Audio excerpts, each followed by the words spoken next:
Chapter 19. A Secret Science. The priests created a secret science. Their doctrine was known as the science of imagery, and from it all other sciences have been derived. To keep the secret, the high priests divided up the whole science of imagery and caused the other priests to think in different directions. Hence, astronomy and mathematics and physics came along quite a bit later, as well as a multitude of other sciences, including the occult sciences. They were all developed for the simple purpose of drawing people's attention to individual sectors, thereby ensuring that nobody would ever be able to break through to the core of the teaching. But what kind of core are you talking about? What kind of science is it? What does it consist of, this science of imagery that you speak of? It is a science that allows man to accelerate his thought and think in terms of images, to grasp the whole of the universe at once and penetrate a microcosm, to create invisible, yet still living substance images and use them to control a large community of people. Through the help of this science, a multitude of religions came about. One who had even the slightest knowledge of it possessed incredible power and was able to conquer countries and topple kings from their thrones. And does that mean that a single individual could take over a country? Yes, that is right. And the procedure involved is very simple. Is even one fact like this known to today's historians? It is. Tell me about it. I don't remember anything like that myself. Why waste time in telling about it? If you go back and read about Rama or Krishna or Moses, you will see their creations, the creations of priests who had learnt a part of the secret science of imagery. Well, all right then, I shall read about their deeds, but how shall I arrive at the essence of this science? Try telling me yourself about its essence. What did they learn about it, and how? They learned to think in terms of images, as I told you. Yes, you told me. Only it's still not clear to me what connection mathematics, say, or physics has with this science. One who masters this science does not need to write about formulas, or outline, or create a variety of models. He is able to penetrate matter mentally, right down to the nucleus, and split an atom. But this is just a simple exercise to learn how to control people's destinies and those of the populations of various countries. Wow, I never read anything like that. What about the Bible? There is an example in the Old Testament when the priests were competing amongst themselves to see who could create the strongest images. Moses the priest against the Pharaoh's high priests. Moses cast his rod down in the sight of everyone and turned it into a serpent. And the priests of the Pharaoh's court did the same thing. Then the serpent created by Moses swallowed up the other serpents. Footnote, see Exodus 7, 8 through 12. You mean to say that all actually happened? Yes. I thought somebody just made that up, or it was a kind of metaphor. Nothing made up, Vladimir. It all happened just the way the competition is described in the Old Testament. But what made them compete in front of each other like that? It was to show who could create the strongest images, capable of conquering other images. And Moses proved to everyone that he was the strongest. After that, it was senseless to fight against him. Instead of fighting, they were obliged to carry out his requests. But the Pharaoh did not listen. He tried to stop the Israelites from following Moses' leadership and the image he created. But the warriors were not strong enough to stop the people of Israel, a people in which a more powerful image resided. Then you can read about how the people of Israel many times conquered other tribes and took their cities, about how the people created their own religion and nation-state. The glory of the pharaohs lost its shine, but at the time when all the priests of Egypt still excelled in their creation of grand images, when they were able to determine what consequences an image they created would provoke among the people. Egypt flourished under the control of the priests. Of all the known states formed after the last global disaster, Egypt flourished the longest. No, wait a moment, Anastasia. Everybody knows that Egypt was ruled by the pharaohs. Their pyramid tombs have lasted right up to the present day. Outwardly, the executive power in the country did rest with the pharaohs, but their chief task was to exemplify the image of a wise ruler. The important decisions were not taken by the pharaoh. Whenever the pharaohs tried to seize full power for themselves, the state would start to deteriorate at once. Each pharaoh was, first and foremost, appointed to the throne by the priests. The pharaoh himself studied with the priests from very early childhood and endeavored to master the science of images. Only by learning its fundamentals could he hope to be appointed a pharaoh. The power structure prevalent at that time in Egypt can today be described as follows. At the very top were the secret priests, then the priests who looked after educational and judicial matters. Control of the state formerly rested in the hands of a council of representatives of all the priestly ranks, while the pharaoh ruled according to their laws and did as he was told by them. The community leaders had a good deal of executive power. They were considered more or less independent. In fact, things were pretty much the same as they are today. Many nation-states have a president and a government as their executive authority. Parliament, like the priests of old, makes the laws. The only difference is that today there is no provision in any country for the president to be instructed as the pharaoh was instructed by the priests. The same applies to those who hold public office today on councils, dumas, or congresses. Footnote Duma, the name of the Russian parliament. It does not really matter by what term today's legislator priests are called. What matters is that they too have nowhere to turn to learn how to become lawmakers before they actually take on the job. How can our lawmakers learn wisdom when the science of the imagery is kept secret? That is why we have chaos in many nation states. What are you trying to say, Anastasia? If we modeled our governments on the power structure that was in place in ancient Egypt, everything would have turned out for the better?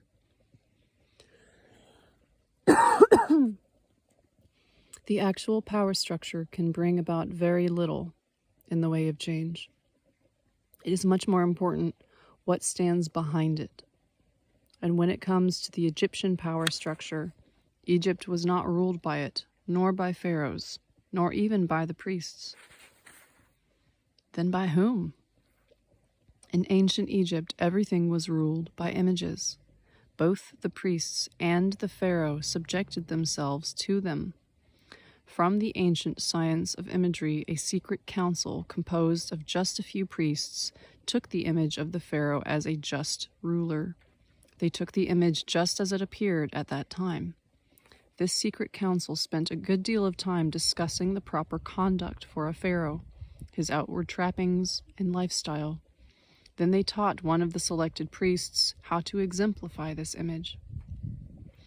They tried first to select a candidate from the ranks of royalty, but if no one of royal blood was found suitable in appearance or character, they could choose any priests and pass him off as a pharaoh. The priest selected as pharaoh was always obliged to conform to the conceived image, especially during public appearances. And then each member of the public felt the invisible image hanging over him and acted according to his understanding of it. When people believe in an image, and the majority find it to their liking, each one is only too happy to follow it, and the state has no need to set up a huge official surveillance apparatus. Such a state can only grow stronger and flourish.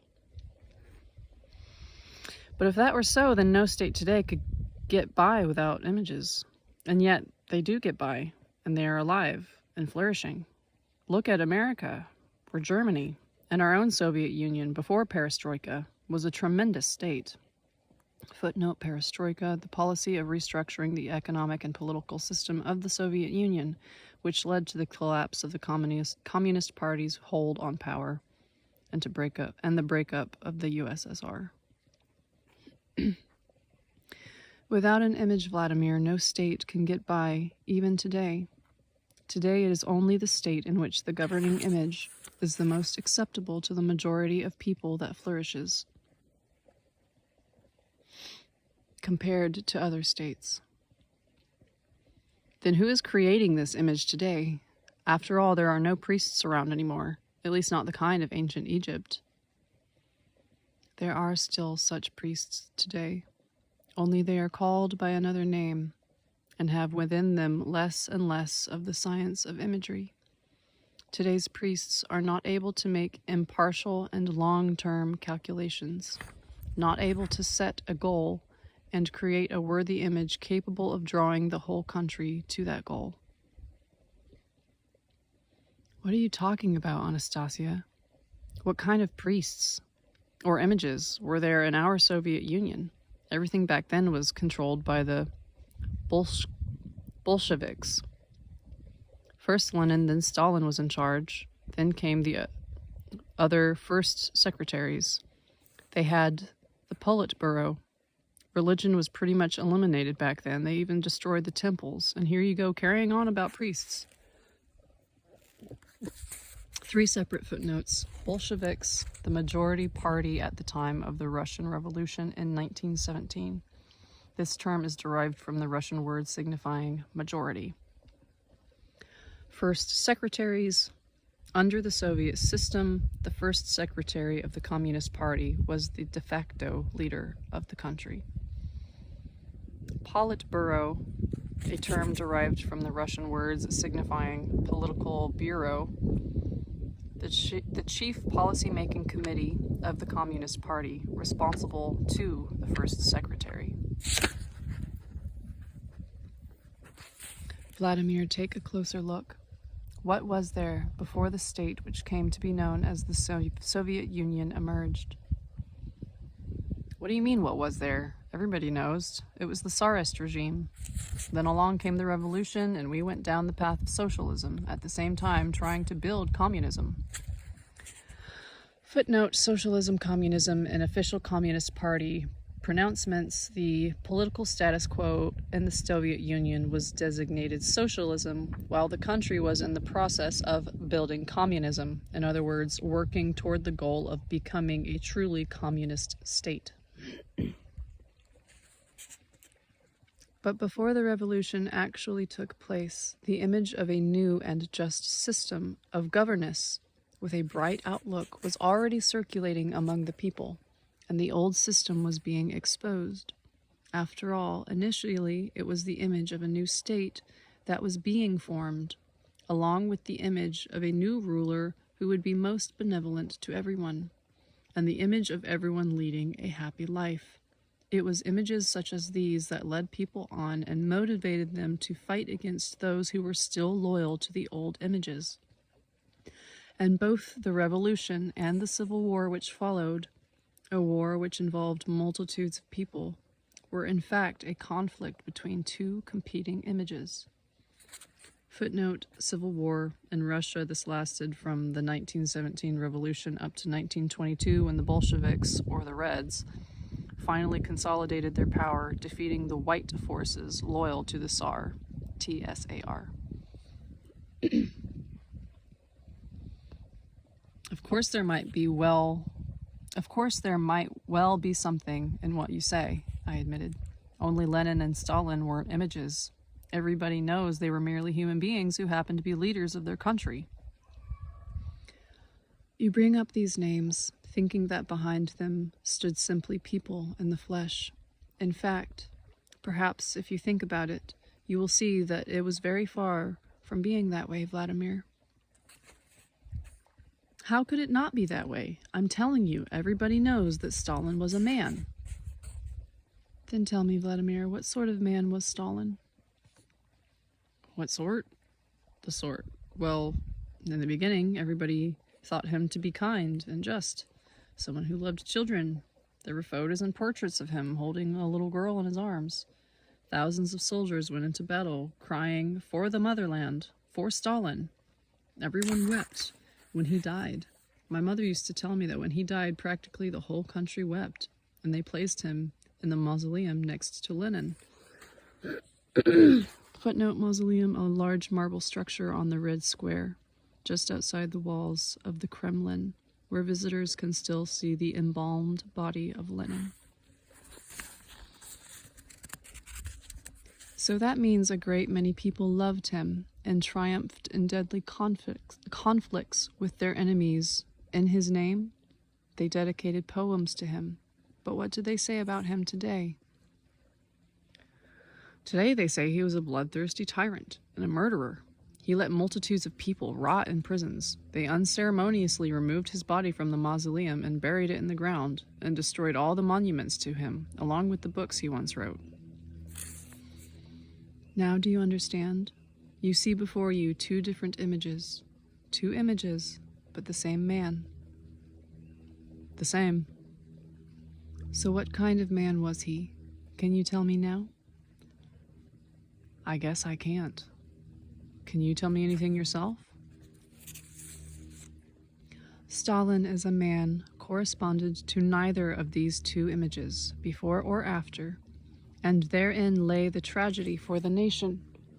There has always been tragedy in states where a significant discrepancy has come up between the ruler and his image. That is where all the national troubles have begun. And in these times of trouble, people have fought for the images with the gun. It is only recently that people were still attracted to the image of communism. But the image of communism has deteriorated. And now, what you and everybody else in the nation, what are you attracted to? Now we are building, well, capitalism, maybe, or maybe something else, but just so that we can live the way that they do in the developed countries, like America, or Germany, for instance. Anyway, so that we can have democracy, like they have over there, and abundance of everything. Now you are identifying the image of your country and a just ruler with the image of those in the other countries that you name. Okay, let's say it's the image of those countries. But is that not admitting that the knowledge of the priests in your own country has completely diminished? There is no knowledge left. They have no more power to create a worthy image capable of leading people in its path. As a rule, any state in such a situation has been a dying state, as thousands of years of history attest. But what's wrong with our starting to live the way they do, say, like in America or Germany? Take a closer look at how many problems there are in the countries you name. Ask yourself why they need such huge police forces and a great number of hospitals, and why are there more and more suicides there, and where do people from the rich big cities go for their holidays? And they constantly require increasingly greater numbers of officials to watch over the public. All this means that their images are deteriorating too. And what's the result? That we are attracted to the deteriorating images? Yes, the result is that we are thereby prolonging their life, but not by much. When they destroyed the leading images in your country, they did not create any new image in its place, and everyone was allured by an image that was prevalent in a foreign country. If they all keep bowing down to it, then your country will cease to exist. It is a country which is losing its own image. But who is able to create such an image today? We don't have any Egyptian-style priests. there are people even today who are wholly involved in creating images and determining the ability of images to attract a nation's people, and their calculations are frequently quite accurate. For some reason, I've never heard of such people, or is it all top secret? You, like a great many people, come into contact with what they do on a daily basis. Where? When? Vladimir, remember when the time comes to elect new deputies to the Duma, or to select a single ruler out of several candidates. He's called a president today. How their image is presented to the people. And those images are put together by people who have chosen image making as their profession. Each candidate has several such people working for him, and the winner is the one whose image is the most favorable to the majority of voters. What do you mean, image? These are real live people. They get up on the hustings in front of the voters and even go on TV themselves. Of course they appear themselves, only they always get advised as to where they should go, how they should behave, what they should say, so as to fit the image most favorable to the people. And more often than not, the candidates heed this advice. In addition, a variety of advertisements are made up for them, attempting to associate their image with a better life for all. Yes, they do advertise. All the same, I don't really know what's more important. The man himself who wants to become a deputy or a president, or the image you keep talking about. Of course, the man is always more important. But when you vote for him, after all, you probably have not had the opportunity to meet with him. You do not know in detail what he is actually like. You are voting for the image which has been served up to you. But each candidate still has a platform, and people vote for that platform. How often are those platforms carried out once the candidate is elected? Well, not all pre-election platforms are carried out by any means, and maybe none of them ever gets fully carried out because other people with their platforms of their own get in the way. So each time it turns out that a multitude of images is created, but there is no complete unity among them. There is no single image capable of attracting everyone and leading them to a goal. If there is no image, then there is no inspiration and no clear path. Life becomes ad hoc and chaotic. Then who is capable of creating such an image? Priests of wisdom we've seen. There simply aren't any today. And as for the science of imagery, which your forefather taught the priests of old, well, I'm learning about that for the first time from you. There is not much longer to wait. The country shall have a strong image. It will end all wars, and people's dreams in splendid clarity will start coming into birth, first in your country, and then all over the earth.